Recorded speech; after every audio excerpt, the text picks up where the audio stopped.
Il y a plusieurs mois que Jacques de Decker nous a quittés, et aujourd'hui encore, le vide causé par son absence est bien loin de se résorber. Pour beaucoup d'entre nous, Jacques était un ami proche et un compagnon en littérature. Secrétaire perpétuel de l'Académie, il occupait aussi, et depuis longtemps, une place essentielle dans la vie culturelle du pays. Mais cette position ne l'avait le moins du monde figé dans aucune officialité, ni aucune certitude, bien au contraire. Sa curiosité toujours en éveil, sa vitesse de pensée, l'incroyable culture du quadrilingue qu'il était, dotaient sa personnalité d'une multiplicité foisonnante, pour reprendre l'expression de notre consoeur Véronique Berghen dans un superbe portrait de notre ami récemment disparu. Jamais, écrit-elle, il ne s'est tenu à un principe logique d'identité, assis sur l'unité, la fermeture. Son existence se jouait sur plusieurs plans scéniques, reliés entre eux par un double fil, celui de la passion et de la liberté.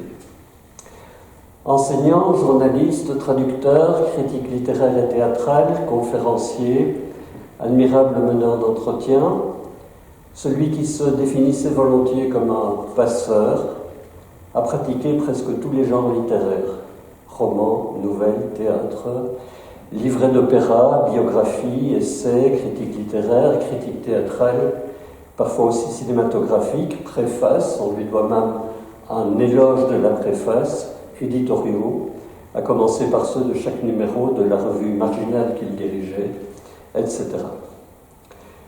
Homme de l'écrit, Jacques de Decker était tout autant, nous en faisions l'expérience à chacune de nos rencontres, un homme de la parole. Il avait une façon toute personnelle de traiter oralement d'un sujet littéraire, artistique, ou d'un fait de société, politique ou autre, parfois d'ailleurs à l'improviste, sur le pouce, pourrait-on dire, avec une aisance étonnante, une originalité du point de vue et un art de l'association qui donnait à ses propos une remarquable profondeur de champ. Tout aussi remarquable était son sens du dialogue. Dans les débats, il n'était pas un homme d'affrontement mais de conciliation, et dans les nombreuses interviews et présentations qui lui étaient confiées, à la bibliothèque des Riche-Clerc par exemple, il avait cet art qui n'appartenait qu'à lui et cette générosité permanente de mettre en valeur ce qui faisait la singularité et les aspects les plus forts de l'œuvre et de l'auteur qu'il présentait. On aurait d'ailleurs toujours dit qu'il y avait une prolongation immédiate de sa façon d'écrire dans sa façon de parler. Même clarté d'expression, même fluidité, même élégance. Rien d'étonnant à ce que pour cet amoureux du verbe qui se fait chair, comme l'a joliment qualifié Françoise Wilmar, le théâtre ait constitué une passion essentielle qui l'a occupé toute sa vie. Le théâtre, a-t-il dit un jour, est ma consolation et mon refuge, mon espace d'élection, ma société secrète, mon village et mon univers. Jeune, il a joué dans La Cantatrice chauve. C'était le premier spectacle du théâtre d'Esprit frappeur fondé par son ami Albert-André Lheureux. Par deux fois ensuite, il a expérimenté la mise en scène.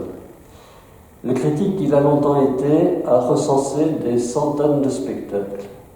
Quant à l'écrivain, indépendamment de son œuvre théâtrale propre, il a réalisé pour la scène plus de 60 adaptations de pièces issues principalement des répertoires anglais, allemand ou néerlandais, de Shakespeare à Woody Allen, de Goethe à Otto Strauss, d'Hugo Claus à Ruth de Rieder. Ajoutons ces remarquables versions d'œuvres d'Ibsen, de Tchekhov ou de Strindberg, de même que des adaptations de quelques œuvres non théâtrales, à commencer par Le Rouge et le Noir. Grand amateur d'opéra, il est en outre l'auteur des livrets de L'Éveil du printemps, d'après la pièce de Wedekind, et de À l'extrême bout du monde, qui évoque le suicide de Stefan Zweig. Plus de 60 adaptations, cela veut dire une moyenne de presque une adaptation et demie par année, tout au long de sa vie d'écriture. Quel travail, quelle énergie, quelle application, je dirais presque quelle obstination à cette activité d'entre-deux.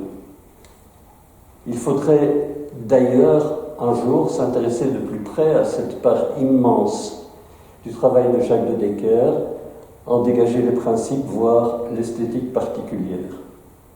C'est ainsi qu'il se mettait parfois de singuliers défis.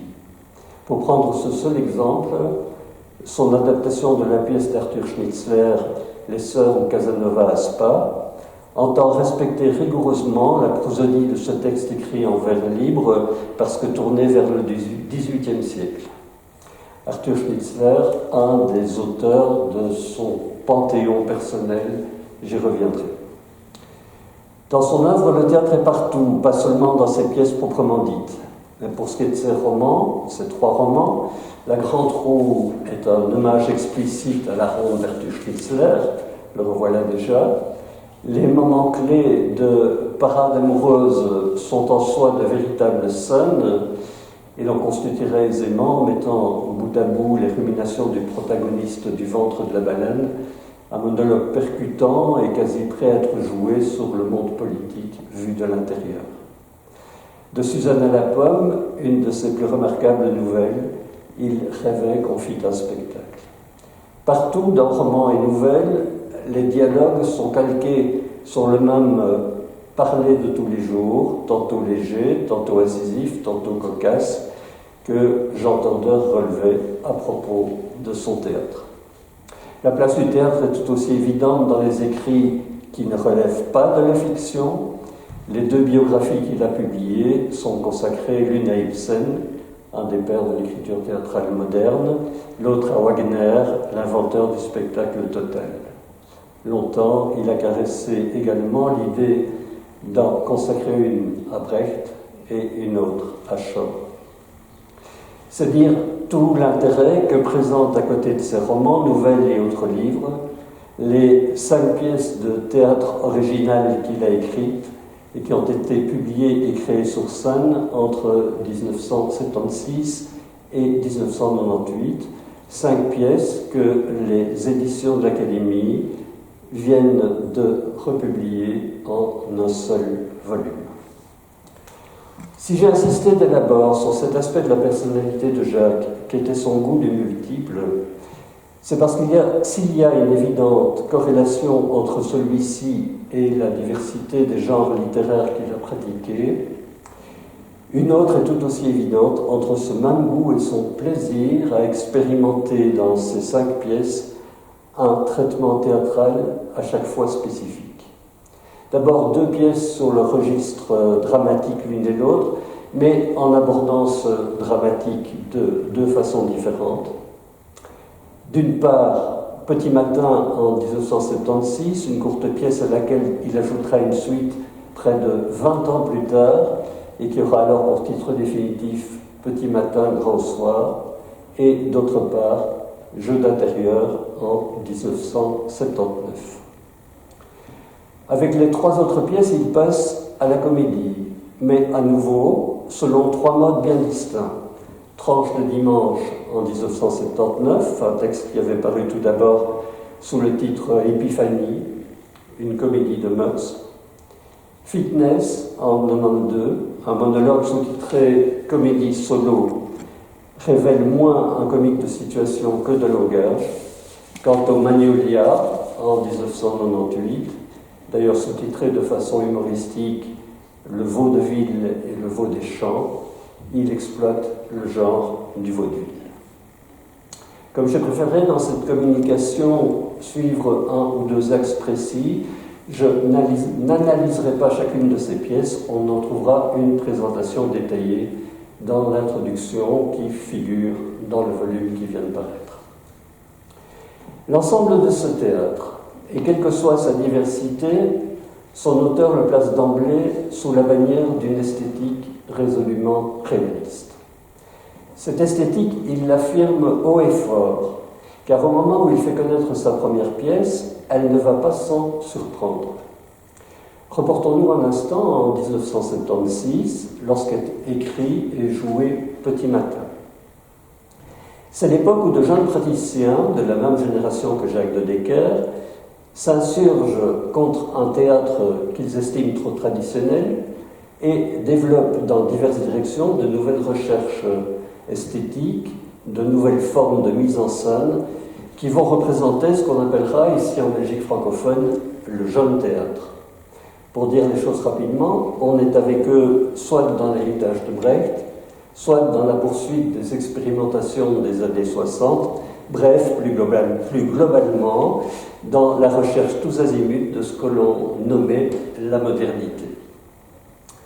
D'un jeune esprit brillant, et déjà particulièrement remarqué, mêlé au milieu théâtral comme l'était Jacques, on imagine donc a priori qu'il va écrire des pièces en phase avec cette modernité qui se cherche. Or, ce n'est pas du tout ce qui se passe. Mes débuts dans l'écriture dramatique, ceci est un extrait d'un entretien avec Jacques Criquillon en 1983, mes débuts dans l'écriture dramatique ont déconcerté certains. On s'attendait à ce que je prenne une position en pointe sur le plan formel, à ce que j'emprunte le pas à je ne sais quel courant de l'avant-garde. Mais la forme que j'utilise, la tradition à laquelle je me réfère, est celle du réalisme psychologique, auquel d'aucuns accolent d'ailleurs volontiers l'épithète, pas précisément flatteuse, de bourgeois. Mais paradoxalement, c'est en racontant des histoires, en inventant des personnages de chair et de sang, qu'on, entre guillemets, dérange le plus au théâtre d'aujourd'hui. Il fait ici allusion au fait qu'à l'époque, c'était la narration elle-même d'une histoire qui était devenue parfois suspecte au théâtre. Et il ajoute, personnellement, d'être en retard ou en avance sur une mode quelconque, mais parfaitement égale, si mon activité de critique m'a permis d'apprendre une chose, c'est que la notion de progrès en art n'a absolument aucun sens.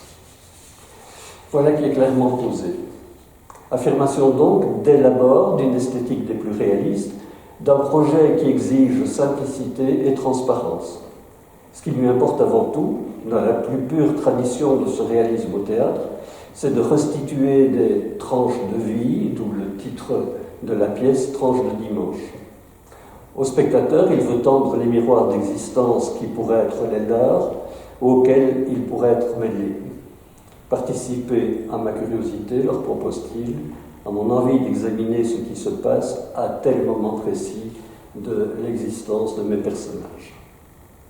Dans un exposé qu'il fera sur son théâtre en 2006 à la chaire de poétique de l'UCL, et qui est également repris dans le volume qui vient de paraître, il ira même jusqu'à parler de complexe d'Asmodée, ce diable particulièrement actif, qui, entre autres activités, soulève le toit des maisons pour voir ce que les habitants sont en train de faire.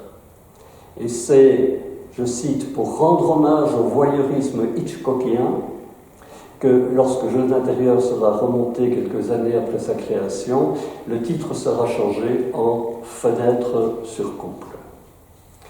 Mais revenons à l'entretien de 83 avec Jacques Criquillon.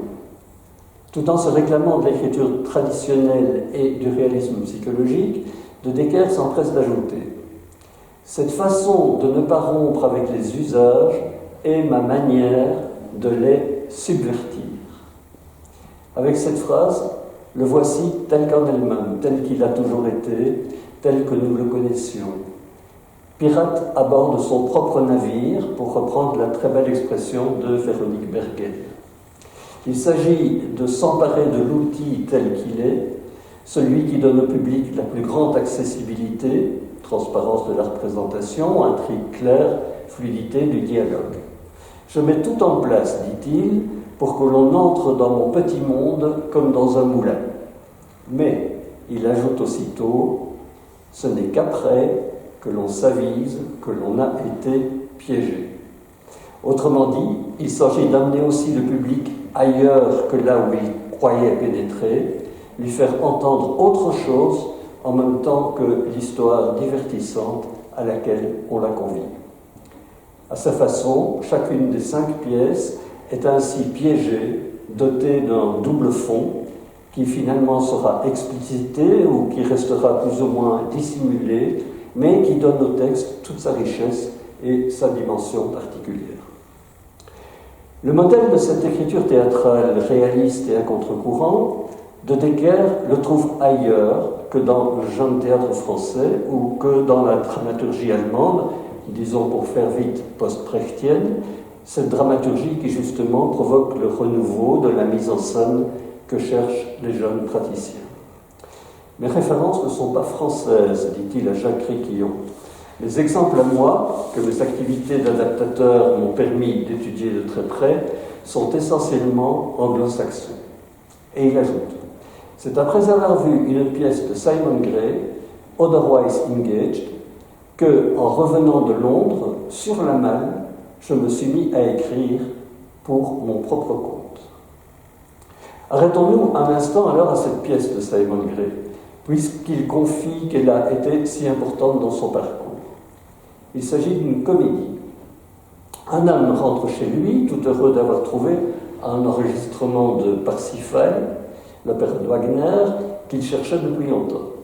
L'homme s'installe pour écouter tranquillement cet enregistrement, mais on dirait que le monde entier s'ingénie à l'en empêcher.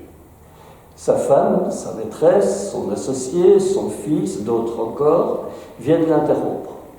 Obsédé par son désir de pouvoir se consacrer tranquillement à ses disques, il ne sent pas que son destin est en train de se jouer à travers ces interventions dont il n'a cure. En apparence donc une histoire plaisante, en fait le récit d'une vie qui bascule. Ce spectacle londonien a été pour Jacques une révélation.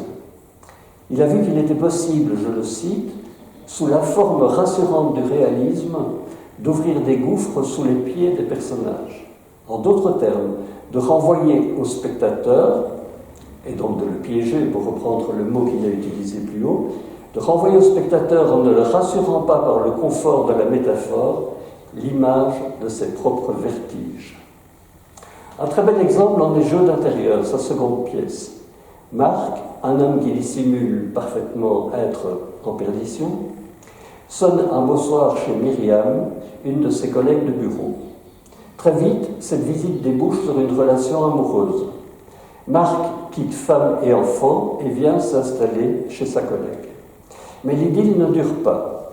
Marc, déjà mal en point, même s'il ne le montre pas, est licencié par la firme. Il finit par avouer sa détresse à Myriam, tout en se montrant on ne peut plus désagréable, et Myriam, sans guère prendre le temps de s'apitoyer, lui demande de partir, ce qu'il fait apparemment sans broncher. Mais quand à la scène finale, il revient pour reprendre ses affaires, il abat la jeune femme de 2 coups de revolver. Tout le dispositif narratif est construit en fonction de ce coup de théâtre final. Rythme du texte, vitesse de progression de l'intrigue sont calculés avec précision. Mais ce qui est mieux préparé encore, c'est, paradoxalement, tout ce que le dénouement a d'inattendu par sa violence subite. Je me souviens, pour avoir assisté à la première du spectacle, du sursaut d'étonnement qui a alors saisi le public, de même que les discussions animées qui ont suivi la représentation, car si cette violence finale était d'une logique parfaite par rapport à ce qui précédait, cette logique suivait un fil resté, quant à lui, plutôt discret. De sorte que ce meurtre par lequel la pièce se termine oblige le spectateur à reparcourir rétrospectivement ce qui lui a été montré et à reconsidérer tout ce qui lui est apparu du personnage de Marc en fonction du geste final. On pourrait certes indiquer comment toute une série de petits miroirs annonce indirectement ce dénouement tout au long de la pièce, mais très indirectement, car pour l'essentiel, l'auteur tient à ce surgissement soudain. Il s'en explique tout en évoquant ce qu'il appelle même l'indignation de certains spectateurs. Il est vrai que j'ai parfaitement compris ce soir-là pourquoi Jacques disait de son théâtre que c'était un théâtre de la provocation, une pièce comme Jeu d'intérieur en tout cas. Je le cite. « On ne veut pas admettre ce qui me paraît essentiel, que dans notre société bardée d'assurance, de sécurité de toute nature, la violence ne peut plus surgir que d'une façon plus abrupte et plus absurde encore que par le passé. Si montrer que l'occidental repu est en passe de redevenir un barbare relève à vos yeux de la révélation des abîmes, il parlait plus haut d'ouvrir des gouffres sous les pieds des spectateurs, j'accepte volontiers cette désignation. Car il y a aussi dans ce théâtre l'art très subtil d'adosser discrètement les personnages à certains phénomènes sociaux du temps. D'une façon ou d'une autre, il le fera dans chacune de ses pièces. Et de suggérer jusqu'à quel point ils sont de la sorte déterminés, ceci pourtant sans que jamais cela ne soit de l'ordre d'une quelconque démonstration. Et il commente encore, pour expliquer le comportement inattendu de son personnage à la fin de la pièce, Marc est coincé entre un patron qui le vampirise, une femme qui le conteste et des enfants qui l'ignorent. Il n'a plus rien à voir avec le pater familias d'il y a 2 générations. Bref, il n'a pas le langage de son désarroi. Et en rencontrant Myriam, il a frappé à la mauvaise porte, car si celle-ci a réagi comme elle l'a fait, c'est parce qu'elle est, je cite encore, justement aussi un produit standardisé de son époque, convaincue que les femmes se sont suffisamment laissées exploiter pour décider d'arrêter les frais. Mais si le réalisme des types anglo-saxons est la référence contemporaine de ce théâtre, il serait intéressant de voir aussi ce qui le lie à celui d'un Tom Stoppard, par exemple, dont 2 pièces ont été adaptées par Jacques de Decker. Un autre texte théâtral constitue véritablement la pièce fétiche de notre auteur. Il la découvre, précise-t-il, à l'âge de 17 ans, dans un cinéma de Vienne. Donc tout d'abord à travers l'adaptation cinématographique qu'en a tiré Max Ophuls. C'est pour lui un véritable moment initiatique, une de ces rencontres qui vous marquent pour la vie. Il s'agit bien entendu de la ronde d'Arthur Schnitzler, dont il parlait d'ailleurs souvent. On peut dire que cette pièce l'a accompagné toute sa vie. J'aimerais tirer un fil ou 2 à partir d'elle. Ils vont nous permettre d'explorer certains autres aspects du théâtre de notre ami. De Schnitzler, de Decker avait déjà fait l'adaptation de 3 pièces avant de réaliser celle de la ronde. C'est qu'il avait d'abord longtemps rêvé d'écrire lui-même un texte théâtral sur le modèle formel que présente cette œuvre de l'auteur viennois.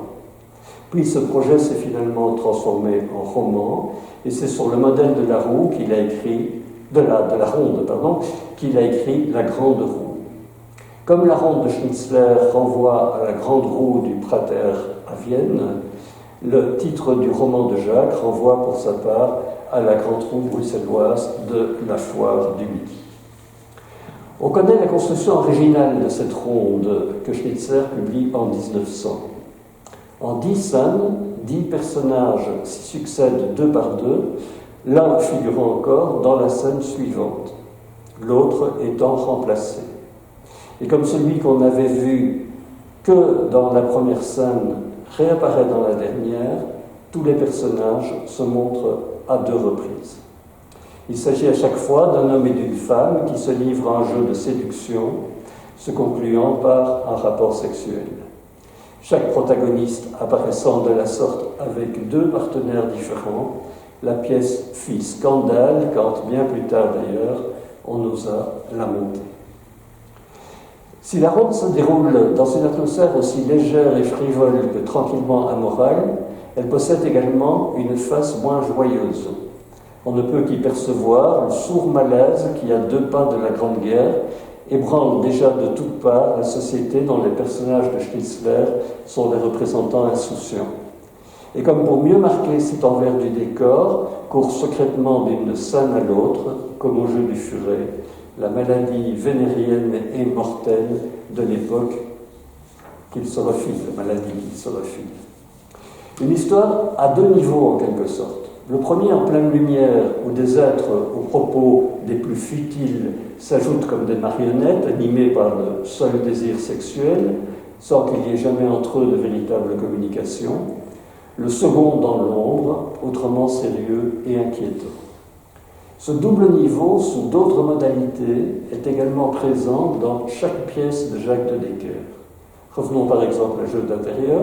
Qu'est-ce qui court sur le dialogue que mènent Marc et Myriam sans jamais se révéler, sauf au dénouement final, la face d'un Mr. Hyde, en lieu et place de celle du Dr. Jekyll que l'on a cru voir en Mark, un cadre bien élevé, en difficulté certes, mais qui jamais, croirait-on, n'aurait pu révéler un meurtrier.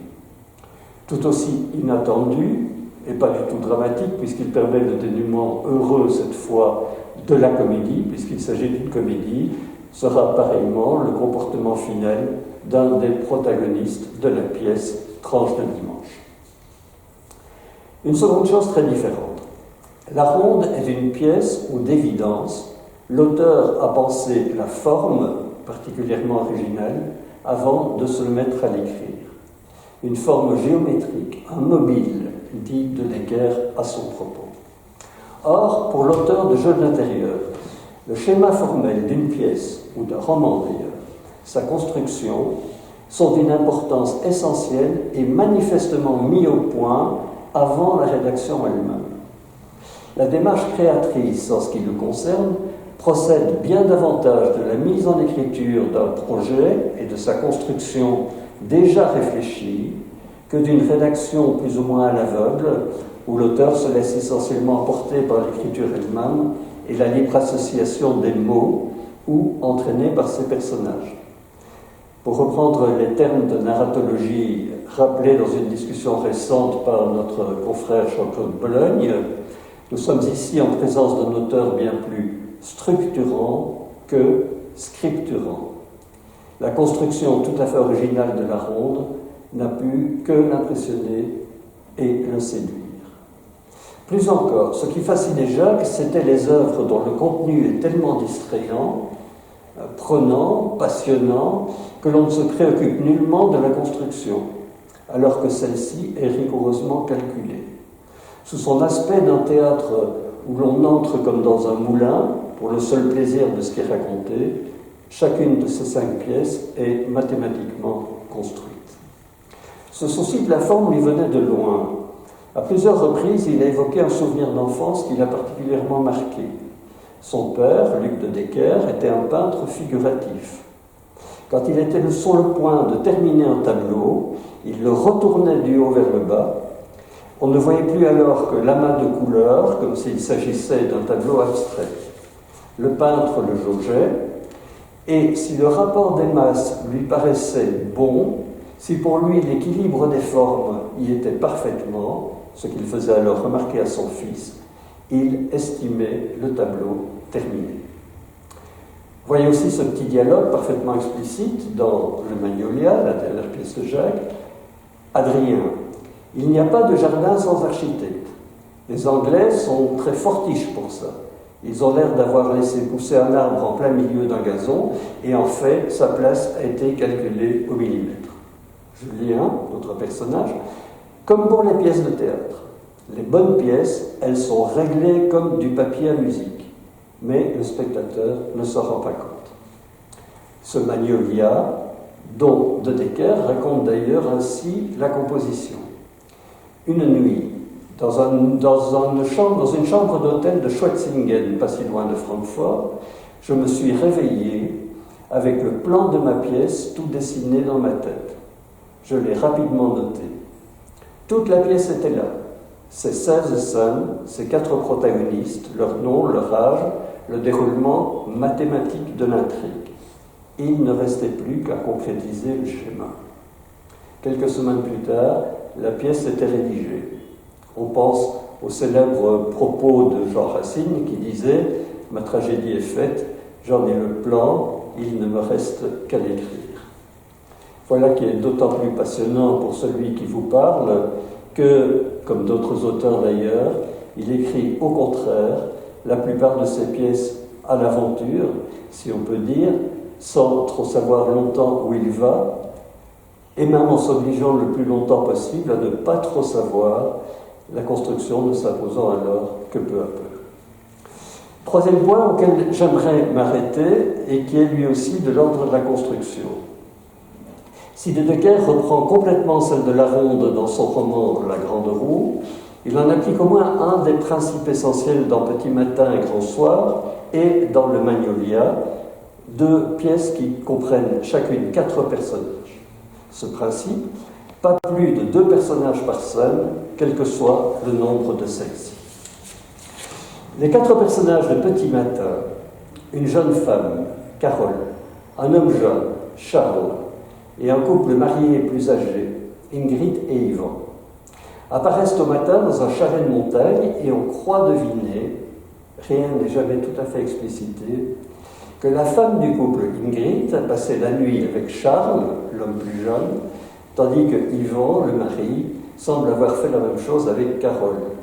Si ces événements de la nuit ne sont quasiment pas évoqués, ils sont la cause de l'ambiance toute particulière et de la très forte tension qui règne dans cette petite société. De Decker construit Petit Matin en 4 scènes. 1. Rencontre des 2 jeunes, Charles et Carole. 2. Rencontre des 2 femmes, Carole et Ingrid. 3. Rencontre des 2 hommes, Charles et Yvan. 4. Rencontre du couple plus âgé, Ingrid et Yvan, les 2 mariés. Autrement dit, il fait l'ellipse des 2 scènes où l'on verrait seul à seul ceux qui ont, semble-t-il, passé la nuit ensemble. Ingrid et Charles et Carole et Yvan. Une construction très fine et très réfléchie, puisqu'il s'agit de ne rien livrer ouvertement au spectateur de ce qui s'est passé la nuit, de façon à ce que, pour l'essentiel, cela fasse partie du non-dit qui crée la tension entre les personnages et charge silencieusement les paroles plus ou moins banales qui sont échangées. Ce qu'on appelle en termes d'écriture le sous-texte pèse ainsi fortement sur les dialogues, façon aussi d'offrir aux acteurs des possibilités de jeu particulièrement intéressantes. Cette construction elliptique fait ressortir l'état de crise dans lequel, malgré leur maîtrise apparente, se trouvent ces personnages que l'on devine ici aussi en perdition, et ce, bien plus encore que si cet état était explicité. C'est une pièce où les apparences sont sauves, écrit Daniel Gillemont en rendant compte du spectacle. Chacun se joue jusqu'au bout, et les fissures ne font qu'affleurer à la surface unie de cet édifice bourgeois que l'auteur conserve tel quel en prenant soin seulement que les dites fissures soient tangibles.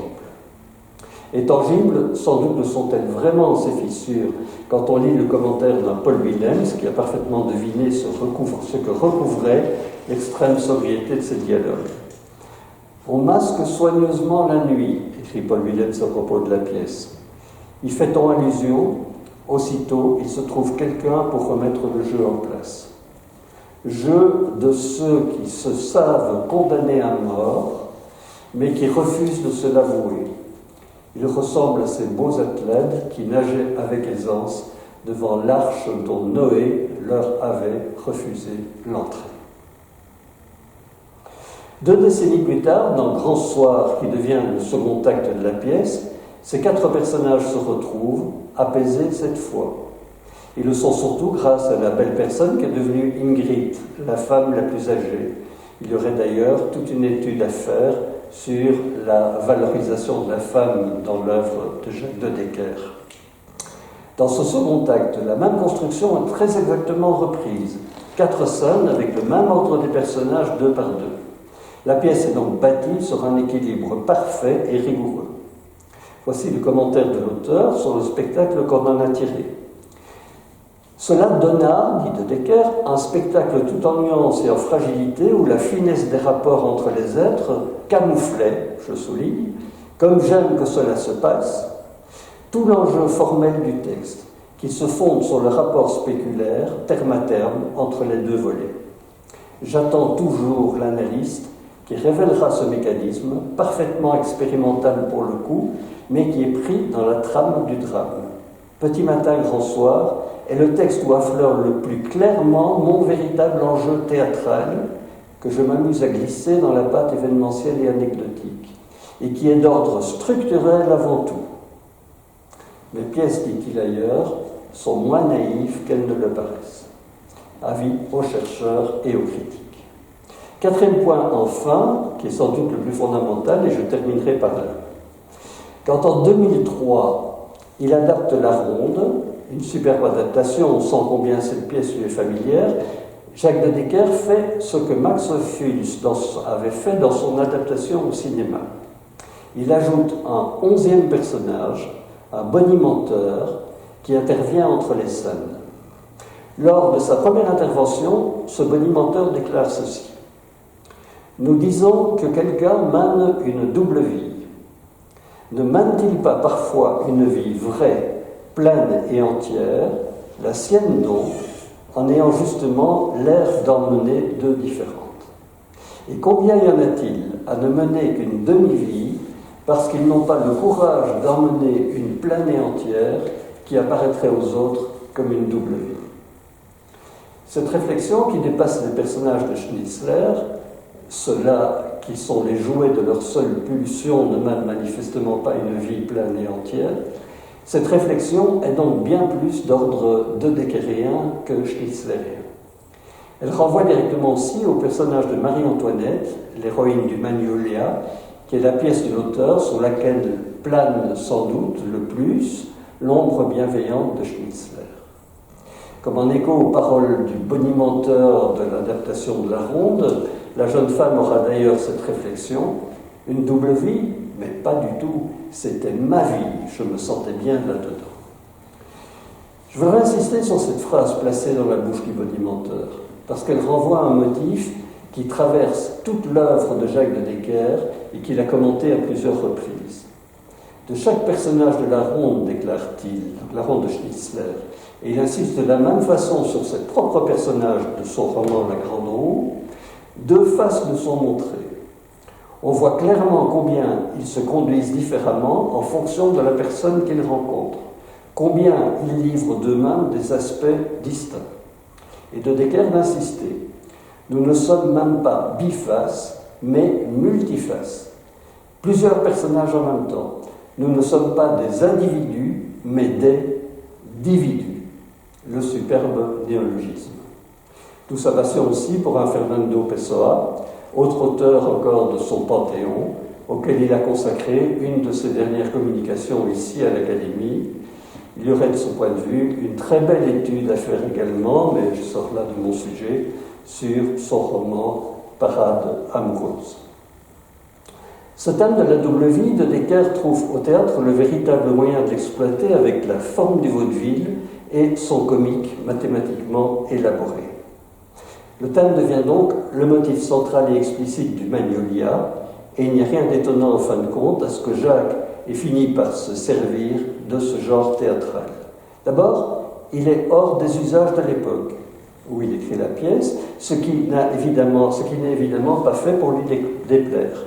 Mais surtout, il correspond exactement à ce que, comme on l'a vu, il appréciait par-dessus tout. En surface, une histoire amusante, délassante, sans prétention apparente. En arrière-plan, une observation aiguë de certains comportements de ses contemporains. Secrètement, une construction précise, mathématique, jusqu'au moindre détail. Marie-Antoinette vit deux relations amoureuses. L'une se passe à la campagne avec Adrien, un architecte de jardin, auquel elle dit s'appeler Marie. L'autre relation se passe à la ville avec Julien, auquel elle a dit s'appeler Antoinette. Julien est un historien des mœurs qui étudie le vaudeville, pour analyser comment on vivait à l'époque où ce genre théâtral fleurissait.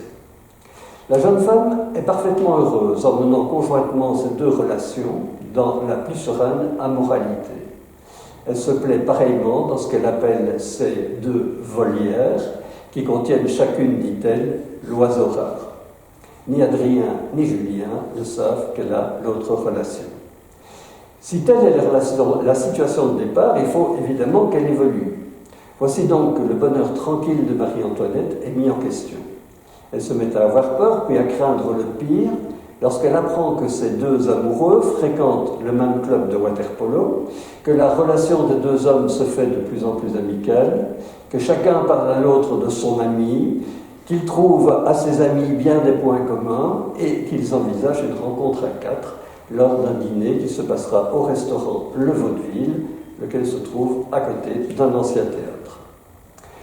Pour mener à bien le développement de son intrigue pour le plus grand plaisir du spectateur, l'auteur utilise un procédé qui est également constant tout au long de la ronde de Schnitzer, donc, procédé que les scénaristes appellent l'ironie dramatique. On y profite de la position en surplomb du spectateur, puisqu'il assiste à toutes les scènes, pour lui faire savoir certaines choses que tel ou tel personnage, absent d'une ou de plusieurs scènes qui ont précédé, ne sait pas ou ne sait pas encore.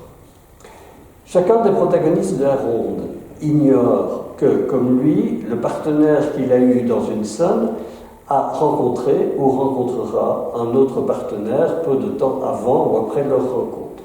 Le spectateur, lui, le sait, et cette position omnisciente lui permet d'apprécier l'hypocrisie, le cynisme, la veulerie des personnages qui défilent tout au long de la pièce. Dans le Magnolia, l'utilisation de l'ironie dramatique donne au spectateur la faculté de suivre l'intrigue avec en permanence un cran d'avance sur les personnages. Sur les deux hommes tout d'abord, qui ignorent chacun que leur ami a une autre relation, mais la grande habileté narrative de l'auteur est de nous montrer ensuite des scènes où les deux hommes se rencontrent, où nous les voyons nouer des relations amicales, parler l'un de Marie, l'autre d'Antoinette, ironie dramatique renforcée puisque le spectateur sait qu'il s'agit de la même personne, et faire des projets qui mettent en péril le secret de la double vie de Marie-Antoinette. Cette fois, notre savoir précède ce que l'héroïne elle-même va découvrir. L'utilisation du procédé va ainsi tambour battant et elle ira crescendo au cours d'un dénouement à rebondissement que je n'aurai pas le mauvais goût de révéler. Un vaudeville donc, mais en quelque sorte piraté de l'intérieur par le regard empathique que l'auteur porte sur ses personnages et qui ne se limite pas au portrait stéréotypé, une des composantes habituelles du genre. Chacun dans le Magnolia est appréhendé dans son être propre et ses désirs parfois inavoués, de sorte qu'une impalpable mélancolie imprègne le comique des situations, tout éclatant soit ce dernier. L'humour, est ici, selon la belle formule de Pierre Mertens, que la politesse du vague à l'âme. On trouvera cette mélancolie diffuse diverses raisons. L'une d'elles se trouve sans doute dans le regard que pose sur la situation amoureuse de Marie-Antoinette le quatrième personnage de la pièce. Cette amie et confidente de l'héroïne porte quant à elle le joli nom composé de Joséphine Charlotte. On apprend qu'elle est en couple avec une nommée Anne-Laure, autre porteuse donc d'un nom composé. L'auteur s'amuse. Les doubles prénoms de ce couple féminin sont évidemment en miroir avec ceux de l'héroïne, qui sont eux-mêmes le reflet de sa double vie. Le thème central se répercute à la façon d'une pierre lancée dans l'eau et provoque dans la pièce de nombreux cercles concentriques. Disons aussi que l'intervention de ce couple lesbien jouera un rôle capital dans le dénouement que j'évoquais il y a un instant. Mais on remarquera aussi que dans plusieurs scènes, la place d'où Joséphine Charlotte observe ce que vit son ami renvoie singulièrement à la position de l'auteur, et que sa perspicacité un peu désabusée et tout en contrepoint n'est pas étrangère au climat général de la pièce. Telle cette réflexion sur ce qu'on appelle le couple à trois, ainsi que sur le comportement masculin, une réflexion dont le sérieux s'éloigne évidemment de la légèreté du vaudeville et qui s'inscrit dans le questionnement que d'une pièce à l'autre, de Decker mène à sa façon sur la société de son temps et sur les rapports entre les êtres. Je cite, « Ce ne sont jamais que des arrangements, deux femmes et un homme. Elles peuvent faire contre mauvaise fortune bon cœur. Deux hommes et une femme, c'est autre chose. Il faut d'abord bétonner une relation et puis éventuellement acclimater le troisième. Toi, c'est le contraire. Tu imagines le risque? Il tomberait de haut, je te jure. Et ne crois pas que c'est celui qui a les idées les plus larges qui accepterait le mieux la petite révolution devant laquelle tu les mettrais. Leur orgueil de mâle en prendrait un coup, et tout ce qu'ils pourraient faire, c'est rompre ou se résigner. » Revenons une dernière fois au noyau même de l'esthétique de Deckerienne, cet attachement à une démarche clairement réaliste. Au fond, dit-il, Nous savons tous que le réalisme, bien évidemment, n'existe pas. Nous savons que dès qu'on essaie de la lire, la réalité en tant que telle nous échappe nécessairement, qu'on ne peut en donner qu'une vision personnelle. Toute appréhension du réel est une grille posée sur le réel, une convention. Pourquoi alors ne pas ajouter à la lecture sociologique, économique, politique, psychologique du monde qui nous entoure la lecture de l'artiste, mais de l'artiste collé à ce monde, le nez dessus. La lecture du monde permet de le décrypter. On ne voit d'abord la réalité que comme un chaos. Puis, plus on regarde, plus on projette des logiques internes. Et les logiques internes que produit l'artiste sont tout à fait spécifiques, n'ont rien à voir avec ce que peuvent apporter les sciences dites humaines. Si j'écris, c'est pour mimer cela, raconter une histoire qui a l'air d'un fouillis et qui est en fait organisée, où il y a des réseaux secrets.